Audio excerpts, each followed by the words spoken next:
Hello everyone, this is the promised video on the real date of Jesus Christ's birthday. I'm having a bit of a sinus thing, so please excuse me. Okay, so we're going to begin in the Old Testament because the story starts there in the Old Testament, and we're going to start with Elijah. So Elijah was a prophet in the Old Testament. He was a prophet during a time of extreme spiritual darkness. He was the lone voice for God among all of these people who rejected God. The Israelites were in a very, very dark time, and they were completely rejecting God and His will for their lives. They were only like a faithful remnant, left among all the people. Okay, so Elijah is paralleled in the New Testament by John the Baptist. That's what we're going to see. That's the start. So we read in Malachi 4:5-6 that Elijah would come before the day of Jehovah to turn the hearts of the people back around to him.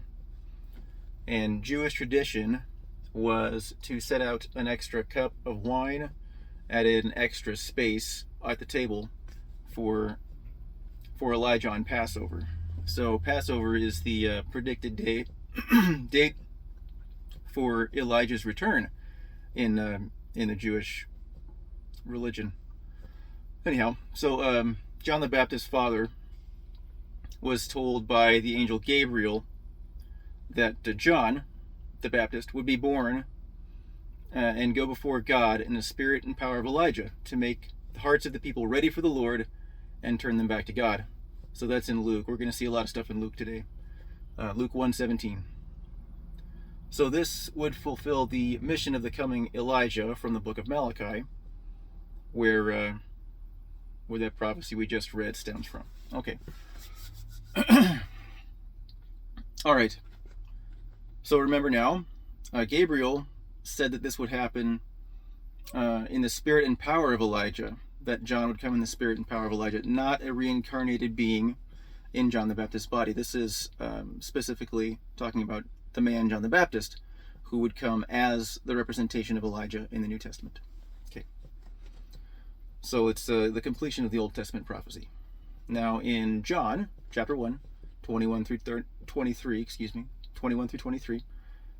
John says that he is not Elijah, but rather that he is the one who would straighten and level the paths of the Lord. So he is the representation of that lone voice crying out in the wilderness. This is what he says. This is what John the Baptist says. Okay, so John is quoting Isaiah 40:3-5 when he's saying this stuff.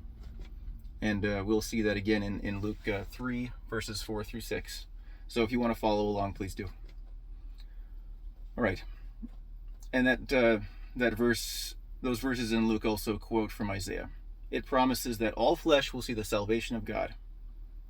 That should be very representative of the coming Messiah, Jesus. All right, now,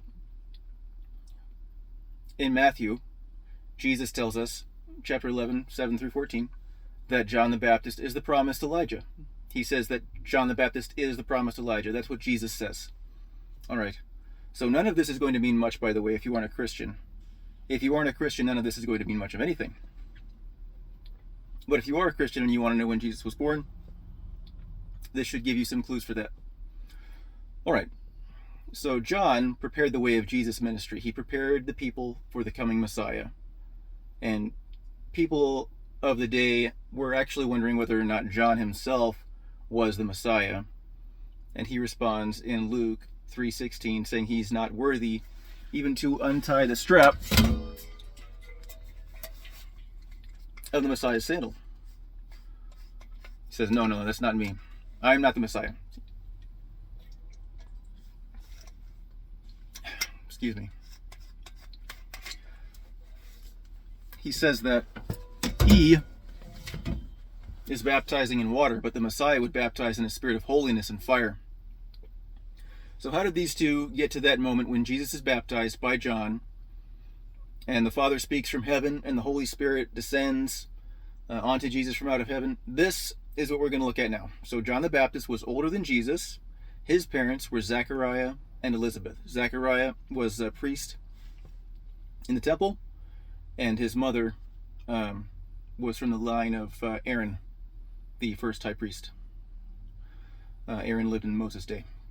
So Zechariah was a priest of the eighth course, which is called, and forgive me, Abaya, or along those lines, which means my father is Yah, as in my father is Jehovah, my father is God. Appropriate for the time. So the schedule of priests is found in 1 Chronicles chapter 24, and we're getting into the meat of it now. They had 24 groups of priests, which all had to wait their turn to serve, and they served 1 week courses. This is shown in the Old Testament. Excuse me. So each one is serving twice yearly, and it leaves 3 weeks left over because the Hebrew calendar has 51 weeks historically. The 3 leftover weeks were the weeks of Passover, Pentecost, and Tabernacles, the 3 pilgrimage feasts. There are only 3. And there are 3 weeks left over from the courses, which is what they call them, to be filled up perfectly for 51. Now, during the pilgrimage feasts, every course of priests was required to be there, present and serving in Jerusalem at the temple. So because Passover fell into an early week, the 8th course falls into the 9th week of the year. The 10th week is Pentecost, where all the priests would be there again. Okay, hopefully you're following so far. All right. So lots, as in chance, lots were cast in Luke 1:9 to see which priest would have the honor of offering the incense in the holy place, which is what they would do. And as Zechariah goes in to offer the incense, he sees the angel Gabriel. He sees the angel Gabriel standing to the right of the altar. And Gabriel reveals to him that Zechariah's wife Elizabeth, that we just mentioned, who had been barren, will have a child in her old age. And it says in Luke 1:23 that Zechariah finished his week of service and went home. And then Elizabeth would conceive John after that, of course. So when Zechariah went home becomes the anchor for our timeline for Jesus' birth, because it dates the conception of John the Baptist. And we measure Jesus' birth by John the Baptist's birth. You'll see. So sadly, the estimates for the dates of the Jewish calendar, being 2,000 years ago, vary quite widely among the academics and people who are, you might call them aspiring academics.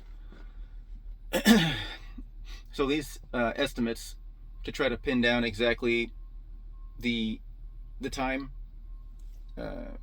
when Zechariah went home, is based off of various things to do with the time of year and the Jewish calendar. Anyway, they vary quite a bit, and the widest ones are 2 months apart.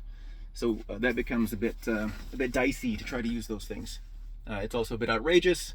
When I looked into it, it seemed like it should have been within 3 or 4 weeks at the most. But I'm not an aspiring academic, or am I? I might have to figure that one out. So we know that the first yearly course of Abaya is adjacent to the week of Pentecost. So Zechariah's course, Pentecost. Just like that. Week of Pentecost, Zechariah's course. So you see. Okay. One and then the other. So that puts John's conception directly after the week of Pentecost, because Zechariah would have been there in Jerusalem at the temple through the week of Pentecost as well. All right, so now once his father returned home from service in the temple of Jerusalem, and they lived close by, around 5.5 months later, in Luke 1:26, Gabriel is sent by God again to the virgin who would become the mother of Jesus. So, as they are speaking, in Luke 1:36, the angel tells her that Elizabeth is in her 6th month of pregnancy. Okay, in her 6th month, that means between the 5th and the 6th. So depending on where, we'll just guess we're around 5.5. It's about 4 days' journey at the least when Gabriel tells Mary to be expecting Jesus, and that John the Baptist is already in the womb. So Gabriel leaves, and Mary goes with haste, it says, to the city and house of Zechariah to see Elizabeth. And in Luke 1:31, it says, Luke 1:31, it says that you will conceive, he says to Miriam, meaning that Jesus' mother was not pregnant when the angel Gabriel arrived. So by the time she reached Elizabeth, though, we see she was pregnant. Elizabeth says in Luke 1:42, blessed are you among women, and the fruit of your womb is blessed. So she was pregnant when she arrived. Now, walking, it would take longer. Traveling by caravan wouldn't take quite so long. But ultimately, it's 91 miles. Or if you're European or Canadian or something strange like that, it would be 146 kilometers. So let's just say she made it in a week. I've heard people say she can make it in 4 days. I don't think that a woman would travel alone. I wouldn't want to travel alone in the ancient world myself anyhow. Certainly not through hilly country and all this.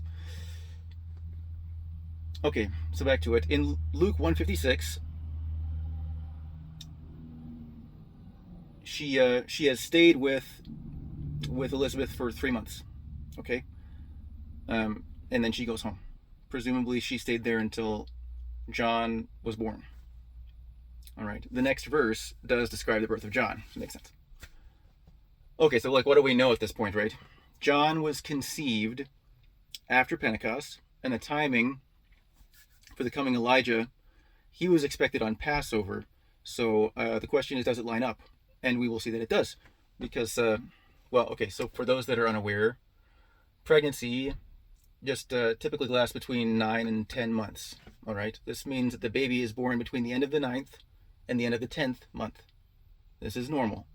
So gestation of 37 to 42 weeks is considered full term. And during that time, birth is expected. But they induce so much more now than they used to, and more every year. They seem to think that having the baby early, well, we won't get into that, but the increase in modern day inducing of labor, of early labor, brings the average time lower and lower. But that's the average time. So we're just going to say that's the average time, 37 to 42 weeks for when the baby will come out. So women are fertile for roughly 1 week each month. Sorry, TMI. It would have taken 3 weeks or less to become pregnant, you would think, with the blessing of the Holy Spirit, right? So now from the end of Pentecost, when they were reunited at home, Zechariah and Elizabeth, to the start of Passover the next year, so from where we would presume conception to Passover the next year, would be between 41 and 44 weeks in the womb. All right. So this was a more than acceptable range, and we could be certain that John was well developed at birth. Anyway, it varies by person, by the health of the mother, and things like this. There's a lot that goes into it. Excuse me. But from conception to Passover would be slightly less than 44 weeks. So Miriam would give birth to Jesus in less than 6 months from the birth of John, if they provided their periods were similar, the gestation times. Passover, John's birth, is on the 15th of the first Jewish month, and exactly 6 Jewish months later is the 15th of the 6th month, which is the first day of the Feast of Tabernacles. All right. So for those who are wondering right now, since now we have a date or a day, what if Zechariah was in his second course? Because there were 2 courses, right? When Gabriel appeared. What if Gabriel appeared to prophesy his second course, during his second course? Well, that would put Jesus' birth in winter. It would. Okay, thankfully, though, we have Old Testament prophecy being fulfilled, as well as accounts in the New Testament to guide us on this one. And I mean, you've heard them before. You've heard the refutations about December 25th. Shepherds in Israel didn't pasture their flocks by night in winter. They brought their sheep to communal pens to keep them during the rainy season, during the colder rainy season. And Roman census would not be during that time either. It would be very carefully timed to coincide with the locals. All right, they would collect taxes at the same time. They want to get their taxes. They want to make things run smoothly in their occupied lands. So when Joseph and Miriam traveled to Bethlehem, listening to the commands of the Romans, the census, there wasn't any room for them to stay. This was actually unusual. A Roman census would keep people busy, but it wouldn't totally blow everything out of the water. They wanted things to go smoothly. The reason that it was so busy was because of the massive influx of men traveling to Jerusalem, which they're required to do during the pilgrimage feasts. So the pilgrimage feast of tabernacles would bring a lot of people to Jerusalem by Old Testament law. And Bethlehem is just right there. It's just right south of Jerusalem, a couple miles. It would have been much less crowded otherwise, but still crowded, of course. So the Romans didn't conduct these in winter, like I said. They would plan them after the fall harvest, when people were freed up from their labor. All the wealth is collected, the harvest, right? And they would tax them before it was too cold to travel. Travel because they were required to go back to their ancestral point of birth, their ancestral homes. All right. So remember now, there are 3 pilgrimage feasts, and I know this is a long video.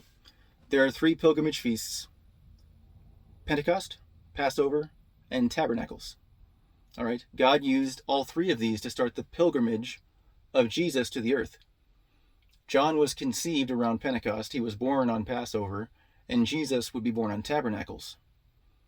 All right. Now, the message of Gabriel to Zechariah and the conception of John took place around Pentecost, and he would be born on the first day of Passover, circumcised on the 8th day from birth, the last day of Passover.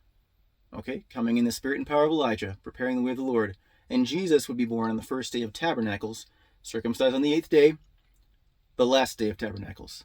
Do you see how this lines up? So Jewish boys were circumcised on the 8th day from birth. Okay, we're not quite done yet, but we will be soon. So bear with me. We will move now into a bit of a further examination for these events. So Pentecost is celebrated on the 15th day after Passover. In the Old Testament, 50th day after Passover. In the Old Testament, the Israelites left Egypt the day after Passover, once they were allowed to go free. I'm sure you know the story. So 50 days after their departure from Egypt, God gave Moses the 10 Commandments, solidifying his covenant with his people on Pentecost. Okay, so John the Baptist, being conceived around Pentecost, is like bringing in God's new covenant the same time he solidified his old. So Leviticus now, chapter 23, the Hebrews were commanded to temporarily dwell in booths for a week. This is the Feast of Tabernacles. This is what it is. Also called the Feast of Booths and other things. So they would leave their comforts of their homes and live very humbly during the Feast of Tabernacles. They would leave their home and their comforts to live humbly among, you see what I'm saying? All right, now in verse 42 of Leviticus 23, it says, "You will dwell in a tabernacle 7 days. Everyone who is native born in Israel will dwell in tabernacles." So next verse, 43, same chapter. This is a reminder. It says this is a reminder of them being freed from captivity in Egypt. Freed from captivity. In Nehemiah chapter 8, they were just released from Babylonian captivity. Okay? First Egyptian, then Babylonian. Can't even just, like, they're out of luck right here. They were reunited with God in the reading of the law and the practicing of the law, also during the Feast of Tabernacles in Nehemiah. So them being freed from captivity, the Jewish people, just happens around tabernacles. It just happens. Okay, when God frees them, he frees them. He knows when he's freeing them. All right, bringing it to the New Testament. In Ephesians 4:8, Jesus is said as having led captivity captive, quoting the prophecy from Psalm 68:18. And this one has gained a lot of traction lately. I'm not sure if it's a smoking gun, but it's another dot on our graph here. In John 1:14, the Word became human. The Word became flesh and dwelt among us. The word dwelt here means literally tabernacled among us. People like this one a lot. I think it's okay. It's a good one. It's decent. Now, Jesus humbly dwelt temporarily among us. From his home, he left to be here, humbly, temporarily, dwelt, tabernacled among us, freed us from our captivity in sin, and gave us freedom to do good in his name. In Amos 9:11, there's a prophecy about the Messiah, showing him as coming to raise up the tabernacle that has fallen away and repair it. Excuse me. It also said here that he will rebuild it. He'll rebuild the tabernacle. All right.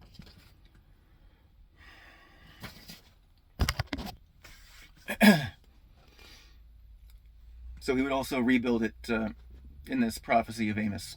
Okay.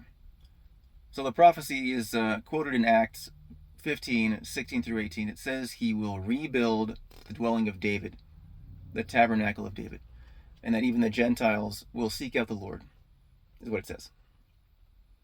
All right. This describes the new covenant under Jesus Christ. It's emphasized by James in Acts. And in John 2:19 through 22, Jesus said he would rebuild the temple of his body in 3 days. In Acts 15:18, which we were just reading a moment ago, James says that this has been known from long ago. This was always the plan of God. Okay? So we see this plan of God in another light in Leviticus 24:5 through 9, going back to the Old Testament. The Old Testament's temporary dwelling of God was the tabernacle, which housed the showbread. So this wasn't a stone temple. What they called it was a tabernacle, okay, where the showbread was kept to be an offering. So this was unleavened bread, since leaven, even during that time, signified sin. So this sinless bread represented the covenant between God and man. Excuse me. As well as a reminder that God is our source of physical and spiritual lives. You might call it sinless bread of life. Frankincense was even presented with the showbread as an offering to God. Myrrh also was commonly burned as incense, but it isn't mentioned in that verse in Leviticus. So instead of ending it just there, we're going to look at Jesus finally in the New Testament. Directly following his baptism and subsequent testing, he began his ministry, just like that. And at the start of it, in Luke 4:18 through 19, Jesus reads from Isaiah 61:1 through 2, in the synagogue, to the people gathered there on the Sabbath. He proclaimed the release to the captives from evil, bringing forgiveness, as well as the year of the Lord being at hand. He continued speaking, and in Luke 4:21 told them that this scripture has been fulfilled in their hearing. Okay, yeah, so he's bringing release to the captives, forgiveness, and the year of the Lord is at hand. He's fulfilling prophecy. He says that their prophecy has been fulfilled right there as they're watching him. He even goes so far in Luke 4:25 through 27 to describe Elijah's time. There was a drought which caused a great famine lasting 3.5 years. The people of Israel had rejected God in Elijah's day, and they would do so again in Jesus' day. He's paralleling here and representing the Elijah prophecy as well. So during his 3.5-year ministry, they rejected him. Some would follow, but ultimately he would be crucified. The next verse, Luke 4:28, shows how they flew into a rage, okay? They really didn't like this, obviously, because he's calling them the bad guys. Not only did Jesus claim to be the Messiah, not only did he claim that prophecy was being fulfilled in him and in John, not only did John lead the way as the coming Elijah, but the people were failing to receive God yet again. And around this time, the coming Elijah, John, was being imprisoned by the Romans. So the end of the drought in Elijah's time would come with a powerful rain, and at the end of Jesus' ministry, same period of time, a heavy rain of his sacrifice would fall and save us from the drought of our sins. So God saves them in the Old Testament and saves us in the New Testament. He saved us from captivity to sin. He brought forgiveness, and he established a new covenant. All the prophecies are being fulfilled. The Feast of Tabernacles is a representation of the Messiah coming into the world, humbly, and dwelling with us. So this is not totally hot take. There are other people that think this as well, but there's a reason that they do, because it all lines up so perfectly. And I've already covered why December the 25th is not Jesus' birthday. That was a long enough video. This one's longer, so far as I can tell. But hopefully you enjoyed and you got some good information out of it. I'm tired of hearing my voice, so I'm going to end it there. Thank you very much for watching, and God bless.